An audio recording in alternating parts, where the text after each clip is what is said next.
Amigas y amigos de Canal Universitario, tengan ustedes muy buenos días. Soy el doctor Gustavo Mendoza Ríos, jefe del Departamento de Salud Materno-Infantil de la Facultad de Medicina, que tiene el placer de ingresar a vuestros hogares mediante su programa Cuidemos tu Salud. Este programa, que en su segunda temporada cumple el mandato de la Facultad de Medicina de acercarse cada vez más a su pueblo, al que se debe. Hemos de, en esta gestión, mostrarles una serie de otros espacios que no dudamos han de ser de vuestro agrado también. Uno de ellos, que me va a permitir además hacer la introducción a este programa y al tema que vamos a desarrollar, es el tema de la violencia. La Facultad de Medicina quiere expresarles que está sumamente preocupada por la violencia en la que se desarrolla nuestra sociedad.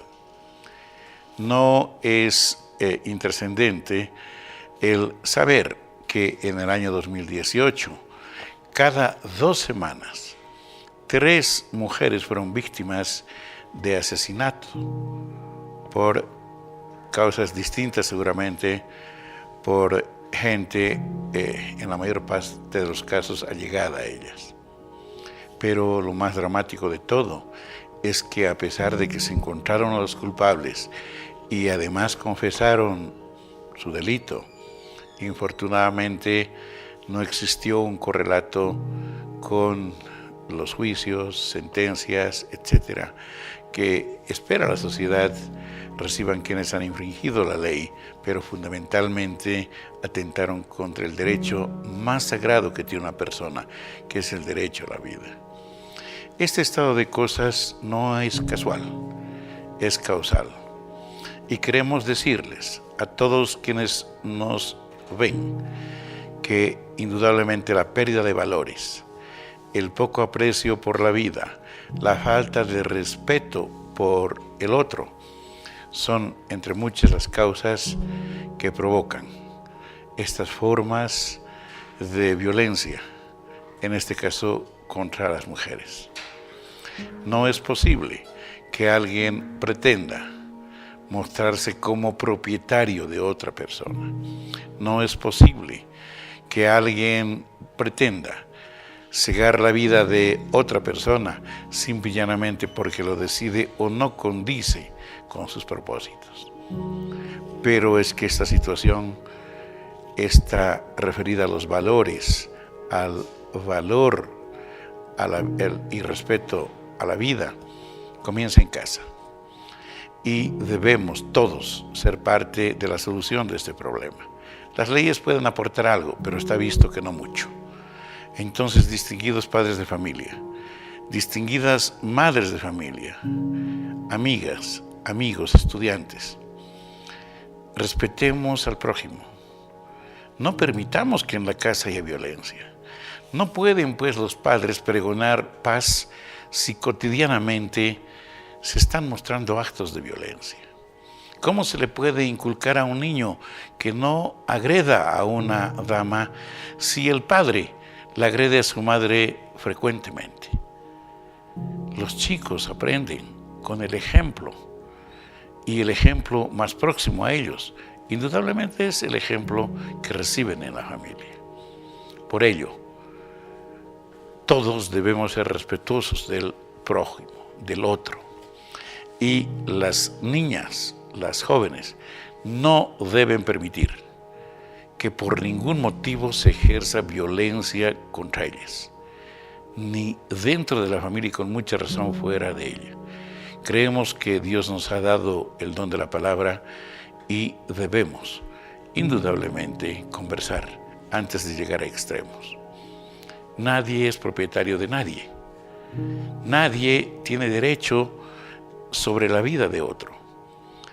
Finalmente, la libertad de la que tanto hablamos y pregonamos debe ejercitarse cotidianamente.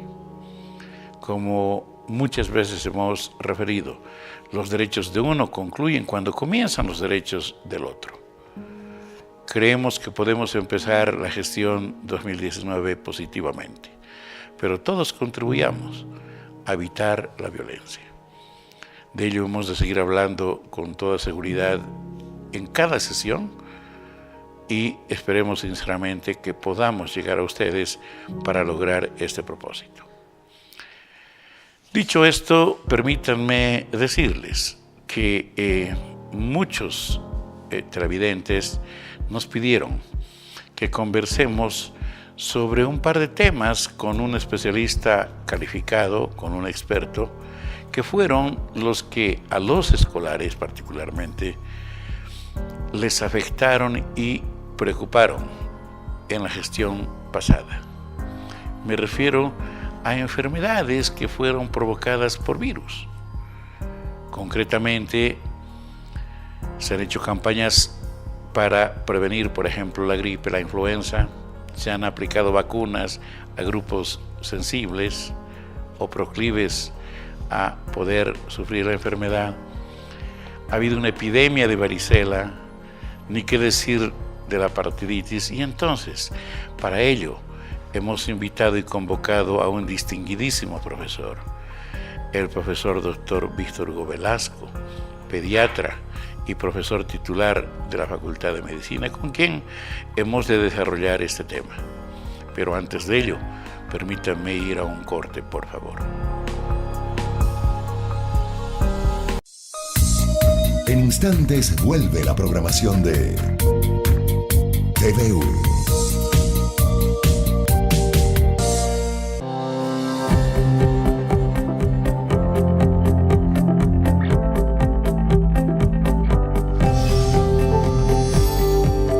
UNSA Transparente. ¿Cómo presentar una denuncia a la Unidad de Transparencia de la UNSA? A través de una nota dirigida a la máxima autoridad ejecutiva o directamente a la Unidad de Transparencia, mediante el llenado del formulario único de atención, que le facilita la presentación de la denuncia. El mismo puede ser recabado de la página web de Transparencia o en nuestras oficinas. UNSA Transparente.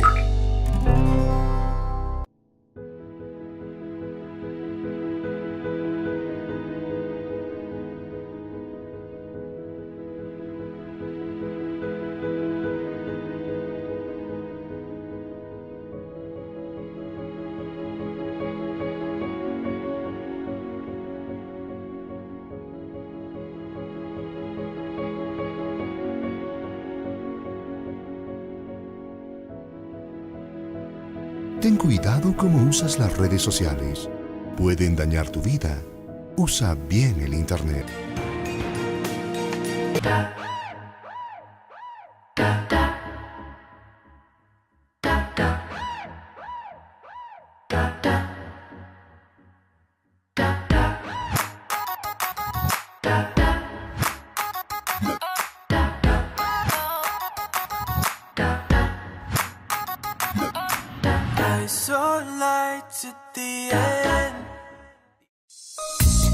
Continúa con la programación de TVU.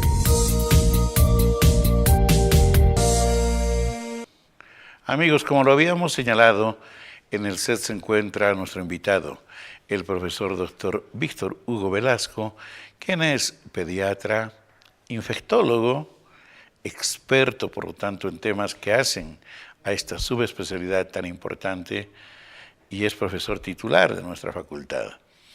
También trabaja en el Hospital del Niño, donde tiene su base, y hemos de tener el placer de contar con su experticia para conversar sobre los temas señalados.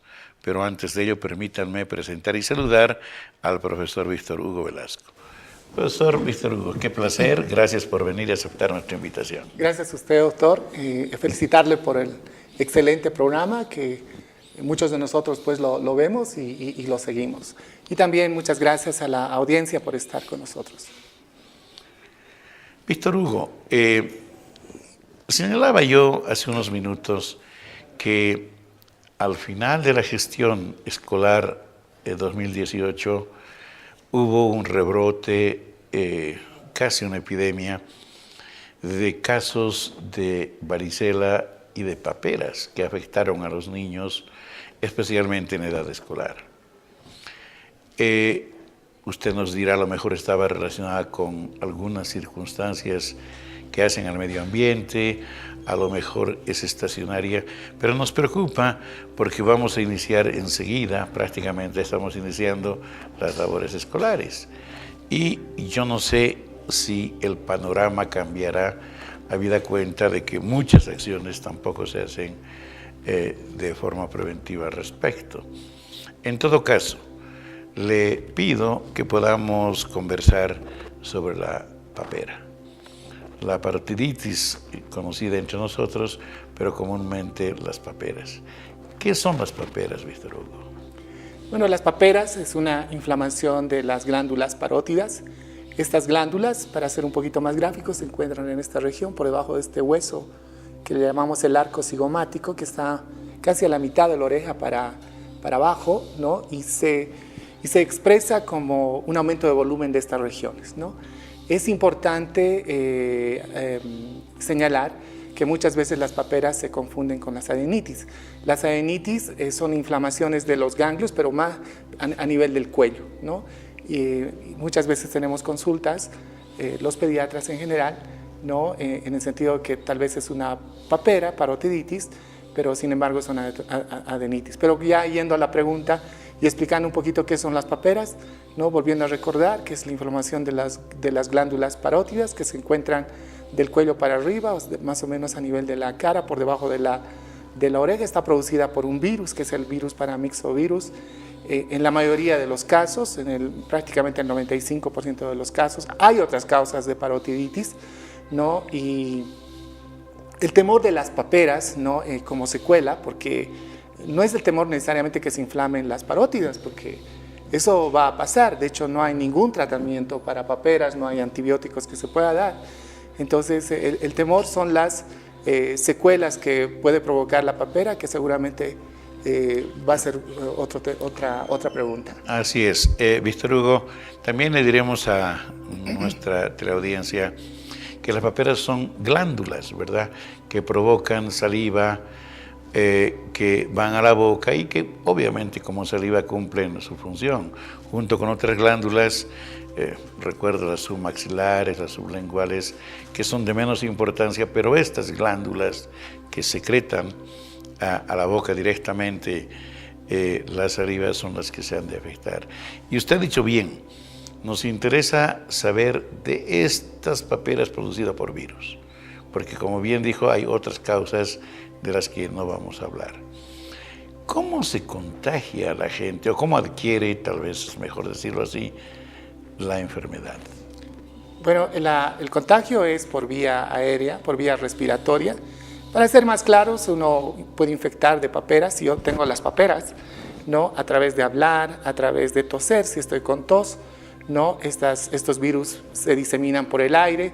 Hagamos de cuenta, ¿no?, en el caso del grupo que más ha tenido parotiditis, que son los adolescentes para arriba, y hay una explicación para eso. Adviertan que parotiditis no han tenido los más pequeñitos, sino los adolescentes, ¿no? Entonces, es muy difícil, ¿no?, pensar en que si en un curso alguien tiene una parotiditis y hay niños, adolescentes sensibles o susceptibles, como le decimos, porque no han tenido la infección, por lo tanto, no tienen defensas contra esta enfermedad, que se salven, si vale el término, de tener una parotiditis. O sea, el que no esté infectado, pues el virus está por el aire, seguramente lo más probable es que se contagie. Antes de que nos indique cuáles los síntomas, quiere decir entonces que los adolescentes, respecto a los niños, cuando enferman, pueden hacer cuadros más severos, ¿verdad? Bueno, sí, las parotiditis están relacionadas a varias complicaciones. Una de las más temidas son las encefalitis y las meningitis, que no se ven muy frecuentemente, pero tenemos como 2 o 3 casos al año, por lo menos en el hospital. Pero se ven orquitis con más frecuencia. Y en segundo lugar, el otro temor son las orquitis. Las orquitis son la inflamación de los testículos, eso se presenta en un 15% de los que han presentado parotiditis. Es decir, no todos los varoncitos que tienen parotiditis van a tener orquitis, ¿no? De cada 100 van a tener como unos 10 probablemente. Pero los que tienen tampoco van a tener la otra complicación que los mismos papás saben, que es la esterilidad. No significa que si tiene orquitis ya también va a ser estéril, pero se describe como un 3% de los que han tenido orquitis. O sea, también es un evento raro, pero que sí puede suceder definitivamente. Esas serían las dos complicaciones más importantes temidas por las paperas. No necesariamente es la inflamación de las glándulas parótidas, ¿no? Sino las complicaciones que estas podrían producir. Y bueno, ya adelantándome a la siguiente pregunta, pues las parotiditis no vienen con la inflamación de las glándulas parótidas que están en esta región, no hay mucho dolor, fiebre, malestar general, debilidad, ¿no? Así es como se presentan. Pero lo que más les llama la atención a los papás y a las mamás en el momento de la consulta es, ¿no? Doctor, su carita se ha hinchado, ¿no? A los costados. Los mismos papás son los primeros en darse cuenta y llevar a los niños para una consulta con el médico. Me parece muy importante esto que señaló, porque una buena parte de los niños, a más de la sintomatología que usted señaló, no presentan otra cosa y eventualmente, hecho el diagnóstico, la enfermedad puede pasar sin generar ningún problema. La presencia médica y la intervención tiene que ver más bien con controlar posibles situaciones de complicación que puedan afectar al niño, ¿verdad? Y por otro lado, que no sea un foco de contagio para el resto de los amigos. Por eso usted recomienda, si me equivoco, corríjame, que un niñito que está sufriendo del proceso no vaya al colegio, ¿verdad? Porque ha de haber una época que contagia y a ver si nos también ilustra con ello. No, definitivamente eso lo llamamos los filtros, ¿no? Que cuando hablemos de influenza seguramente también lo vamos a recordar. Es decir, cuando hay un niño en un curso, pongámoslo así, y tiene parotiditis, tiene paperas, ¿no? Es muy difícil que otro niño que no se haya contagiado antes se salve de no contagiarse. O sea, pues ahí lo que se aboga es que el profesor mande a ese niño a la casa para que deje de ser un foco infeccioso, un foco de contagio. Por otro lado, si hay un niño que tiene parotiditis, pues debe dejar de ir al colegio hasta que se ponga bien. Generalmente son 5 o 7 días para poder volver al colegio y de esa manera evitar que el resto de los niños se contagien. Pero seguramente también vamos a hablar, ¿no?, de que hay otras formas de prevenir también las parotiditis. Creo que sí. De hecho, la parte importante era de que ya ningún padre de familia, ningún profesor puede ignorar que si hay un niño con parotiditis pueda seguir asistiendo al colegio. Él debe gozar del permiso correspondiente hasta su total restablecimiento y los padres que sepan de que el proceso puede pasar prácticamente como un proceso gripal, más todo lo que usted señaló, y luego restituirse a su actividad. Pero si hay problemas de otra índole, el médico está para ello, para diagnosticar y eventualmente tratar las complicaciones. Pero, doctor Víctor Hugo, ¿cómo debemos prevenir?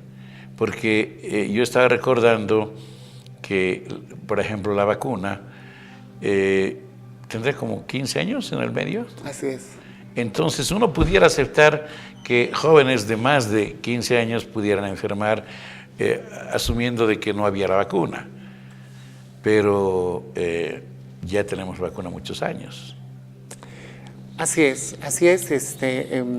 Bueno, esa es una de las explicaciones por la cual vemos más paperas en los adolescentes. Recordemos que una definición de adolescente es de 10 años hasta los 19 años según la Organización Mundial de la Salud, ¿no? De hecho, y hablando de la prevención, pues la manera más efectiva de prevenir la parotiditis, ¿no?, es precisamente la vacuna, ¿no? Recordar que la vacuna, ¿no?, la recomendamos después del primer año.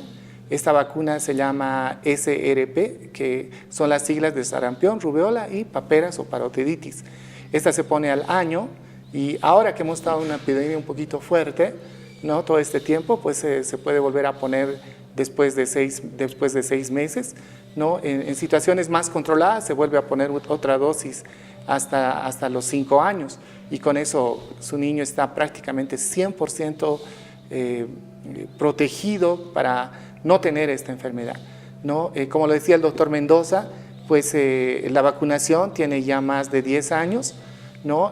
Y si bien como lo decía el doctor, se comenzó prácticamente hace 14, 15 años, pero inicialmente las coberturas no han sido muy buenas, precisamente en los primeros grupos, ¿no? Pero ya desde hace 10 años, 9 años, prácticamente las coberturas de sarampión, rubéola y paperas son excelentes. De ahí es que es muy difícil que vayamos a ver paperas, por ejemplo, en niños menores de 10 años. Y con las campañas de vacunación masivas que se han hecho, yo creo que va a ser una enfermedad que cada vez va a ser más controlada en nuestro medio. Excelente. Entonces, amigos, los grupos de verdad de riesgo son los adolescentes que están superando los 15 años más o menos, y adultos que no hubiesen recibido la vacuna, que no hubiesen enfermado cuando niños y que sean susceptibles de adquirir la enfermedad. En cualquier caso, la clínica que ha señalado el profesor Víctor Hugo Velasco es la misma, es invariable, y simple y llanamente la familia debe compartir y controlar estos cuadros. De hecho, eventualmente se utiliza algún antipirético, o sea, alguna tableta contra la fiebre, el malestar y nada más. Pero mejor no aspirina, ¿no? Ya hay que descartarla.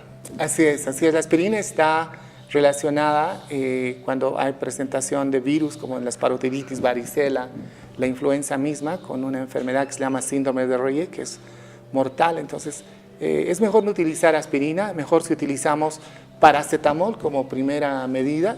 En segundo lugar, otros antipiréticos. Correcto, amigos. Esto que acaba de señalar el doctor Víctor Hugo Velasco es vital.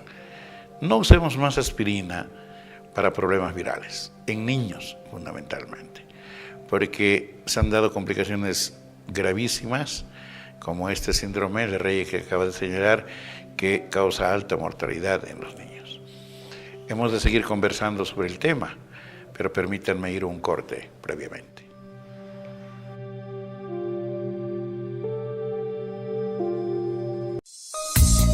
En instantes vuelve la programación de TVU.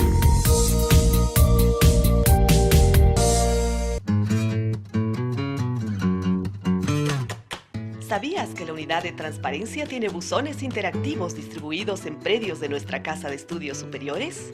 En ellos podrás realizar tus sugerencias para mejorar la atención de nuestra universidad. Hacer conocer tus opiniones con el fin de optimizar los servicios académicos y administrativos. También puedes hacer reclamos con el propósito de promover una universidad dinámica y transparente.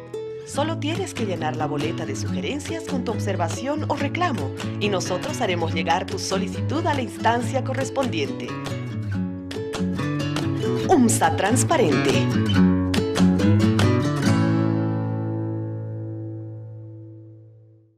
No podemos contratarte.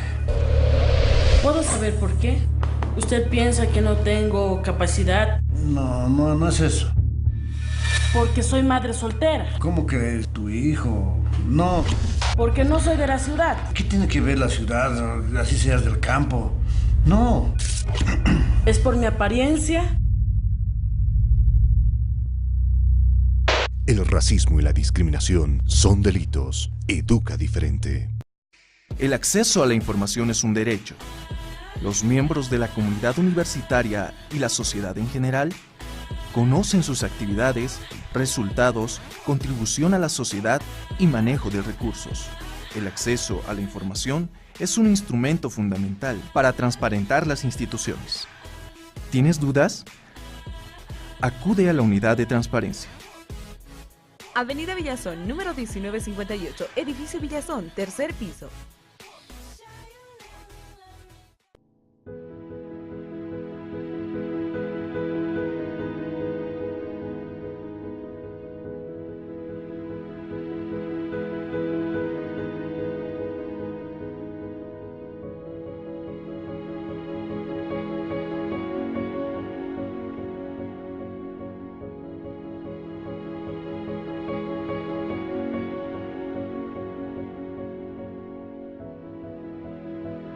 Ten cuidado cómo usas las redes sociales.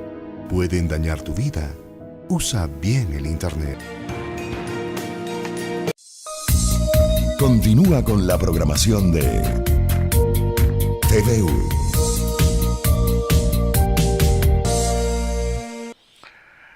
Amigos, estamos conversando con el doctor Víctor Hugo Velasco sobre un tema relevante, el de la varicela. De hecho, lo habíamos señalado en la pasada gestión, muchos niños en edad escolar sufrieron de esta enfermedad. ¿Y quién mejor que un experto pediatra, infectólogo, para que aborde con nosotros este delicado tema, habida cuenta que, como señalamos, estamos iniciando prácticamente la gestión escolar del presente año? Doctor Víctor Hugo, ¿qué es la varicela? Es otra virosis, ¿verdad? Así es, doctor Mendoza. La varicela es una enfermedad producida por un virus que se llama virus de la varicela zoster. Este punto creo que es importante destacar. Es el mismo virus que produce el herpes zóster. Es decir, para tener herpes zóster, unas ampollitas que generalmente uno lo tiene cuando tiene defensas bajas, ¿no? Entonces, es en realidad el mismo virus de la varicela que se queda a vivir ahí en los nervios, y uno cuando baja sus defensas por diferentes motivos, pues aparece este virus del herpes zóster. Estamos hablando del mismo virus, ¿no? Entonces, esta es una enfermedad 100% contagiosa. El que no la tiene y está expuesto con alguien que tiene varicela, prácticamente el contagio es seguro. Así es.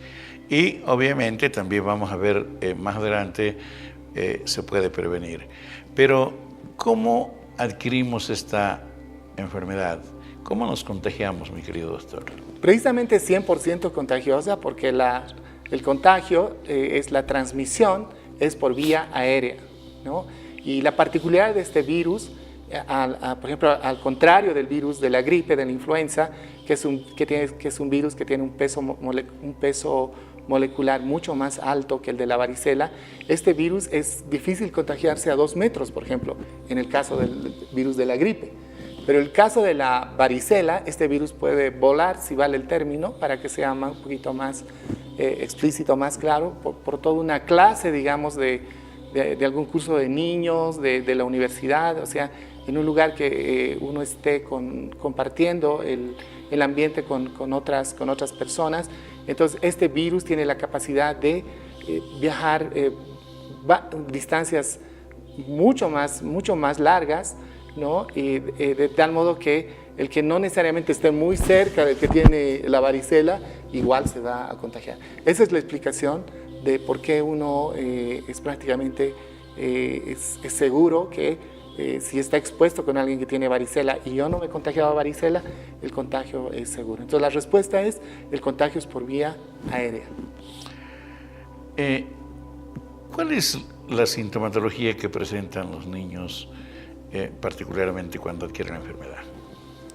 Bueno, es importante mencionar, doctor, que en la sabiduría de nuestros papás, nuestros abuelos, ¿no?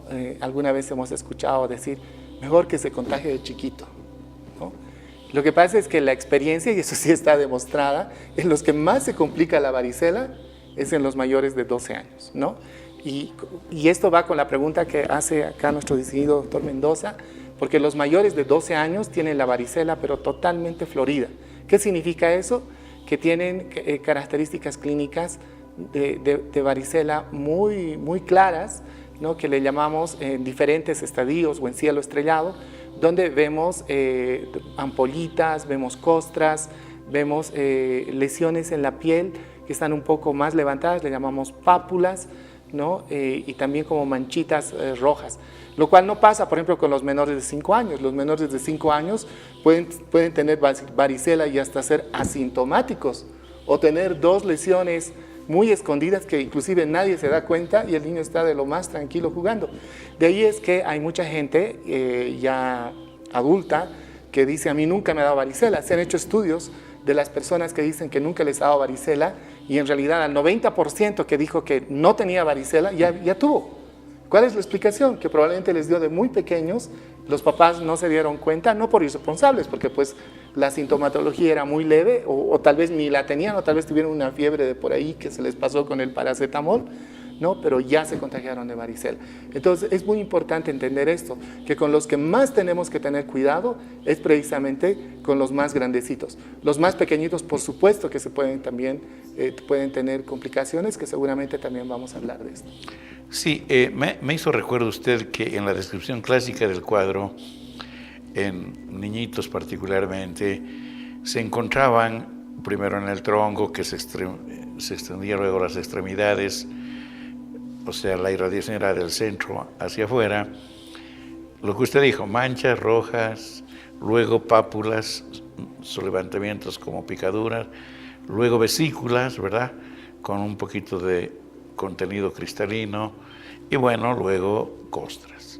Todas estas fases se solían ver en los chiquitos y se deben seguir viendo indudablemente, pero los chicos pasan sin gran problema. Esto mismo, tupido, en los chicos de, como bien ha señalado, mayor de 12 años. Además de eso, doctor Víctor Hugo, ¿qué otra sintomatología presentan los niños que sufren de varicela?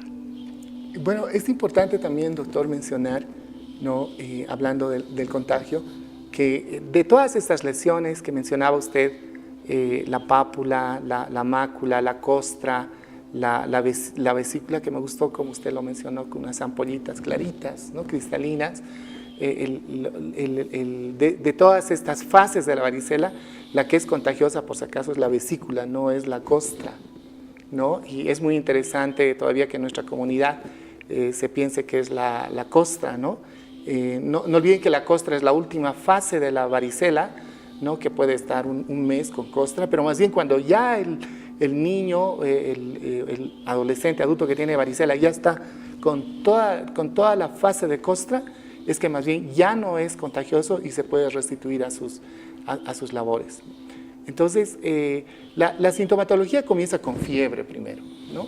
No necesariamente con las lesiones de la varicela. Esta fiebre puede ser 1 a 2 días antes de que se presenten las lesiones. Luego se presentan todo lo que conocemos de la varicela, como usted lo mencionó, las máculas, las manchitas, las pápulas, que son unos sobrelevantamientos de la piel pequeñitos, las ampollas y las costras. Pueden venir con mucho malestar general, fiebre, escalofríos, dolor de cabeza, y obviamente de la varicela no faltan pues de los que se complican y se complican bien feo. ¿Qué esperamos de las complicaciones?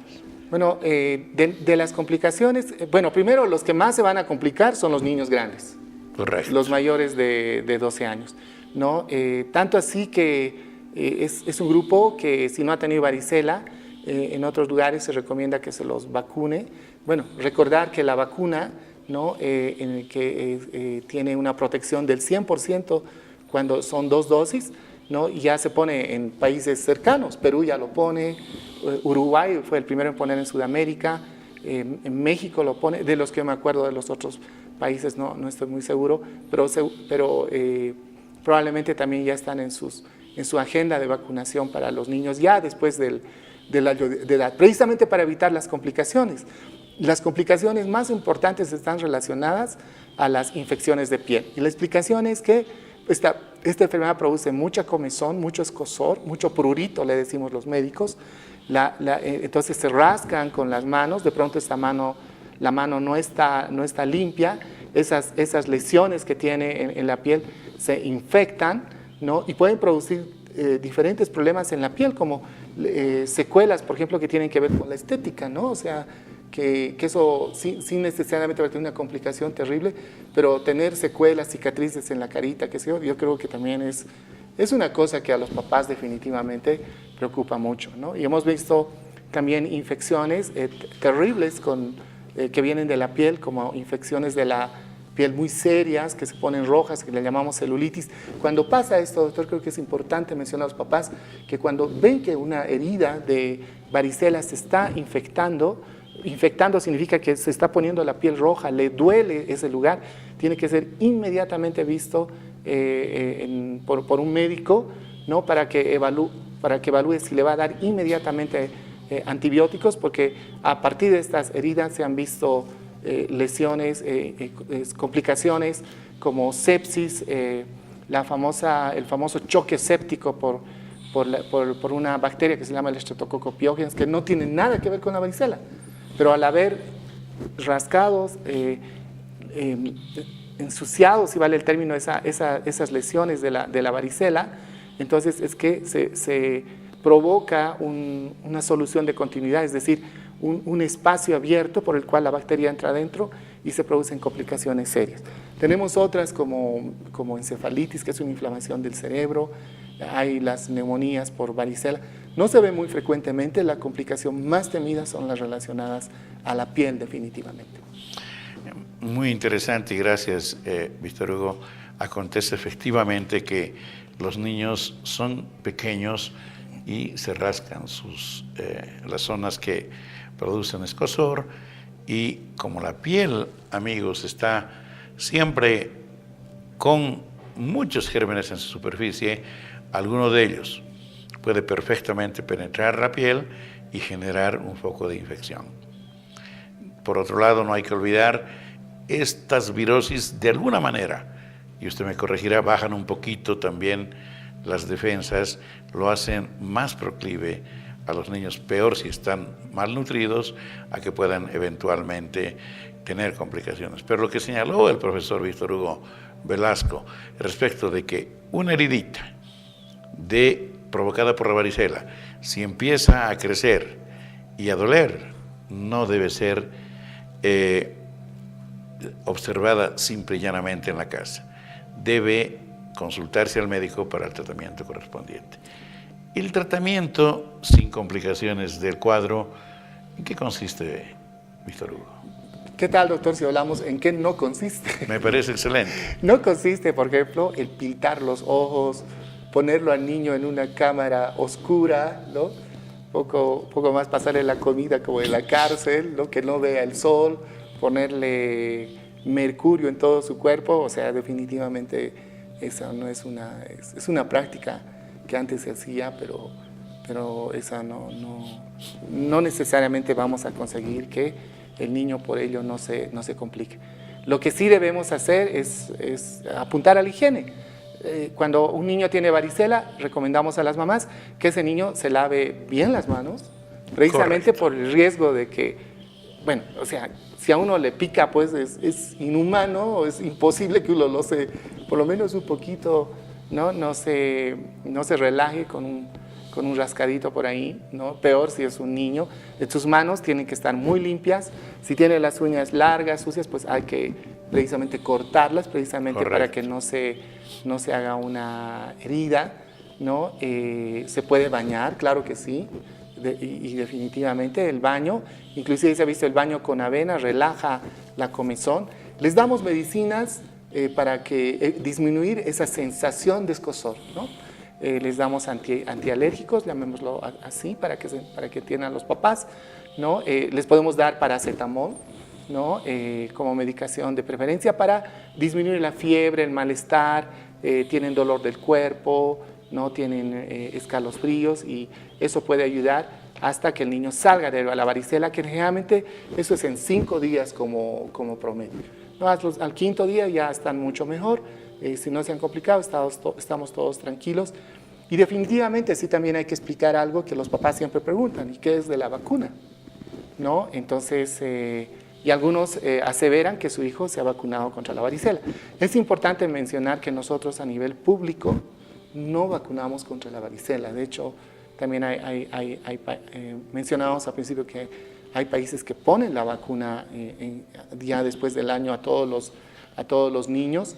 Y lastimosamente, doctor, en forma privada se ponía la vacuna de la varicela, pero hace 5 años que ha dejado de llegar, no tenemos la vacuna en el país. Bueno, ese es otro motivo de análisis, ¿verdad? De análisis, pero la verdad es que lastimosamente no tenemos la vacuna en nuestro país, porque definitivamente sería una buena alternativa para evitarles también a nuestros niños este problema, ¿no? Y lo menciono, doctor, porque también a veces hay a este tema comercial, ¿no?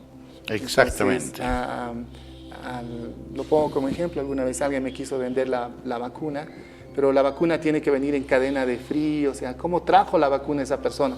Lo trajo en su cartera. Cadena de frío es que tiene que venir refrigerado y eso tiene que ser en combinación con el Ministerio de Salud, con ciertas normas, protocolos y lastimosamente pues la empresa que traía antes la vacuna no la trae más, de ahí es que estamos limitados con este recurso preventivo para evitar la varicela. Amigos, así es, de cualquier manera. Si conocemos perfectamente cómo es que se desarrolla el proceso, si nosotros somos capaces de controlar a nuestros niños, cómo evolucionan cuando adquieren la enfermedad, no va a haber problema. Y si eventualmente pareciera que alguna complicación va a ocurrir, están los médicos para asistir y resolver el tema. Hemos de seguir hablando de estas virosis, amigos, pero ahora permítanme ir a un corte, por favor.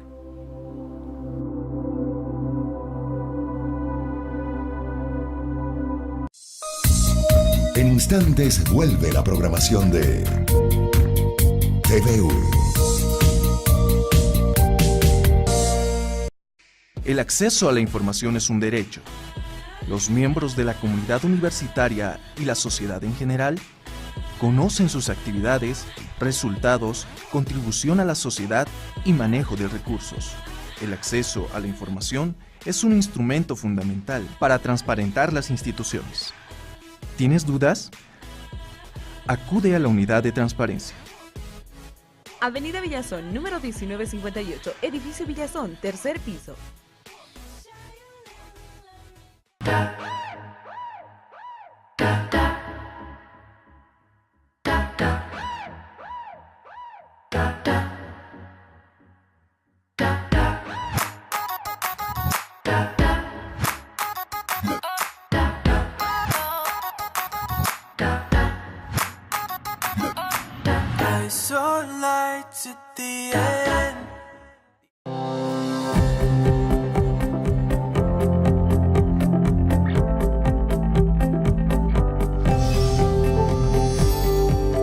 UNSA Transparente. ¿Cómo presentar una denuncia a la unidad de transparencia de la UNSA? A través de una nota dirigida a la máxima autoridad ejecutiva o directamente a la unidad de transparencia, mediante el llenado del formulario único de atención, que le facilita la presentación de la denuncia. El mismo puede ser recabado de la página web de Transparencia o en nuestras oficinas. UNSA Transparente. No podemos contratarte. ¿Puedo saber por qué? ¿Usted piensa que no tengo capacidad? No es eso. Porque soy madre soltera. ¿Cómo que tu hijo? No. Porque no soy de la ciudad. ¿Qué tiene que ver la ciudad? Así seas del campo. No. ¿Es por mi apariencia? El racismo y la discriminación son delitos. Educa diferente. Continúa con la programación de TVU.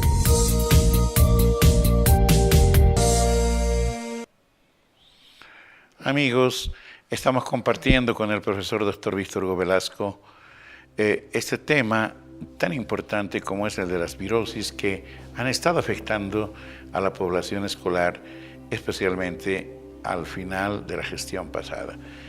Doctor Víctor Hugo, otra cosa que alarmó mucho a la población y a lo mejor no terminó de comprender es el tema de la influenza, de la gripe, esta que en algún caso, inclusive por las varias cepas, nos dirá, han de haber muchas, pueden afectar a ciertos grupos de población y pueden generar complicaciones y hasta la muerte.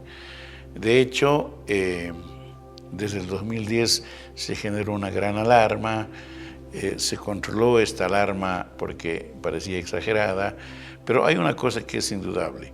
Hay grupos de riesgo que pueden ser más fácilmente afectados por esta virosis y que son a lo mejor a los que debemos dirigir nuestra mirada. ¿Qué es la influenza? Bueno, primero, ¿qué no es la influenza? ¿No? Ok. Porque no olviden que tener influenza o gripe no es lo mismo que tener resfrío común. Correcto. Resfrío común es tener síntomas como moquito, de pronto un poquito de tos, tal vez un malestar leve, ¿no?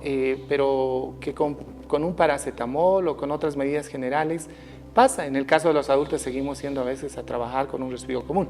Pero la gripe tiene los mismos síntomas, pero los tiene mucho más excesivos, es decir, la fiebre es muchísimo más alta, más de 39, 40 grados, consecuentemente tienen escalofríos, ¿no? El que tiene gripe tiene dolor de cabeza, le duele todo el cuerpo, es un malestar difícil de sobrellevar, tiene artralgias, como decía el doctor Mendoza, que dolores de las articulaciones. Entonces la gripe se caracteriza por síntomas respiratorios caracterizados por tos, fiebre, moquito, que le llamamos la rinorrea, dolor de garganta, dolor de cabeza, pero que son muy severos en el paciente. Correcto. Está provocado por el virus de la influenza, pero en los últimos años nos han hablado del H1N1, todos H1N1, H2N1, etcétera, etcétera.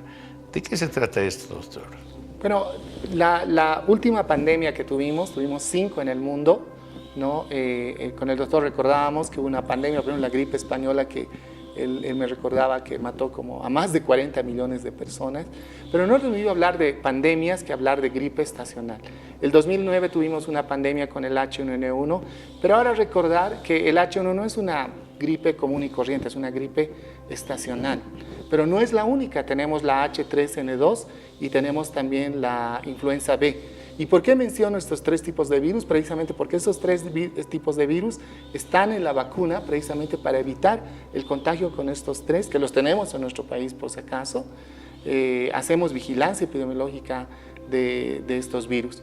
La característica es que el H1N1 no tiene, y en nuestro país se ha comportado como que no tiene un momento estacional, se puede presentar en invierno, verano, primavera, se puede presentar en enero, octubre, diciembre, no, al contrario del H3N2, que precisamente ayer vi el informe, por ejemplo, en Santa Cruz, que hay 2 fallecidos, ¿no? Precisamente por el H3N2.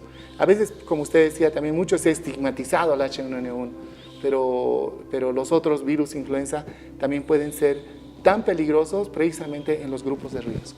Correcto. La clínica, ya ha dicho usted, el diagnóstico lo hacemos en base de lo que bien ha señalado, pero quisiera que antes de entrar al tratamiento recordemos que también estos pacientitos que sufren de H1N1 o del H3N1 se pueden complicar. Seguro. ¿Y cuándo uno se da cuenta que esto no está yendo bien? Por ejemplo, yo recordaba que a pesar de la intensidad del dolor, etcétera, y de la tos que pueda presentar, si hay cianosis, es decir, si se vuelven morados los labios, la carita, etcétera, ya eso no puede verse como normal, ¿verdad? Seguro. Entonces, recuérdenos, enséñenos, profesor Víctor Hugo, qué signos nos deben hacer pensar que esto está yendo mal y hay que ir al hospital. Bueno, antes de la complicación, toda gripe, yo recomiendo que debe ser evaluada por un médico, ¿no? Correcto. Pero ya hablando de la complicación misma, esta ayuda pues se aconseja mucho más, ¿no? Si el paciente tiene problemas respiratorios, es decir, si está respirando más agitado, si su pulmón parece que está silbando, si sus labios se están poniendo un poquito más azules, es que se está complicando con uno de los problemas más importantes que hemos visto en influenza, que son las neumonías por este virus, que se asocian generalmente a otras infecciones bacterianas, ¿no?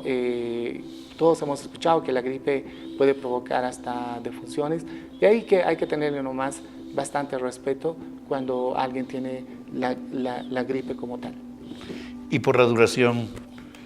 Bueno, generalmente la influenza, los síntomas duran como 7 días, ¿no? Pero las complicaciones se presentan dentro de los 7 días, ¿no? Si vemos que ese niño o ese adulto, adolescente, está con fiebre, con malestar, pero no tiene estas, no tiene estas complicaciones respiratorias, está bastante consciente, probablemente sus defensas estén trabajando muy bien contra este virus, ¿no? Y lo que esperamos es que esto termine sin ningún desenlace. ¿Quiénes reciben tratamiento, doctor Víctor Hugo? Bueno, se recomienda que en los grupos de riesgo, ¿no? Que son los grupos extremos, menores de 2 años, mayores de 65 años, personas que están con problemas del corazón, del riñón, personas que están con mucho peso, los obesos, se complican feo con influenza, asmáticos. Las embarazadas se complican hasta de una manera severa, incluyendo problemas en el bebé inclusive, ¿no? Y en general todas las personas que tienen problemas crónicos, si nosotros vemos que tienen un signo, sintomatología de influenza, les proporcionamos, dependiendo del caso, un antivirus que podría ayudarlos, además de otras medidas generales que tienen que ver con la nutrición, con el reposo, el descanso y líquidos. Perfecto. Yo creo que, doctor, la observación, el diagnóstico por el médico, el seguimiento, la hidratación, un analgésico. Y la vacunación también. Obviamente son importantes para la gente que no es de riesgo. Y para la gente que usted ha señalado, y amigos, acá sí queremos ser enfáticos, se disponen de un stock muy importante de vacunas en el país, y yo recuerdo, habían pasado 3 meses, y ni el 60% de la gente que debía haberse vacunado, porque la vacuna además es gratis, había acudido a los centros de salud. Se tuvo que generar una especie de campaña para que acudan, y me temo que no ha ido el 100%, a pesar de que la vacuna es gratuita y que son y constituyan grupos de riesgo. Especialmente los grupos de riesgo. Entonces, amigos, estas oportunidades que se nos ofrecen no podemos desperdiciar. De hecho, la salud es una responsabilidad de todos, y en estos temas preventivos todos debemos contribuir. Doctor Víctor Hugo Velasco, yo le agradezco mucho por su amabilidad. Al contrario. Ha sido muy ilustrativa su explicación en cada caso, y lo comprometemos a que sigamos conversando de problemas de salud en una siguiente oportunidad. Yo soy honrado, doctor. Muchas gracias. Muchas gracias por su atención. Amigos, esto fue todo por hoy. Deseamos sinceramente que cuiden a sus hijos, cuiden a la familia, compartan con ella. Dios nos ha dado ese premio, el de disponer de una familia. La composición no importa, lo importante es que en medio haya comprensión, cariño, ojalá amor, para que todos jalen el carro al mismo lado. Una buena familia genera una buena sociedad, y una buena sociedad un gran país. Que tengan ustedes muy buenos días.